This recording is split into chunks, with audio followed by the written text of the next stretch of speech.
Hollywood का एक मशहूर ब्रिज जो गा सकता है, कैसे देखेंगे आज की वीडियो में।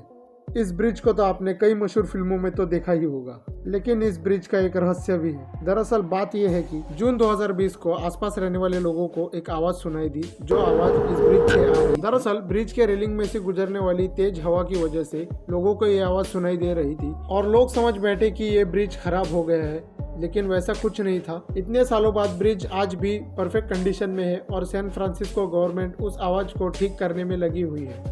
चैनल को लाइक शेयर और सब्सक्राइब कर देना।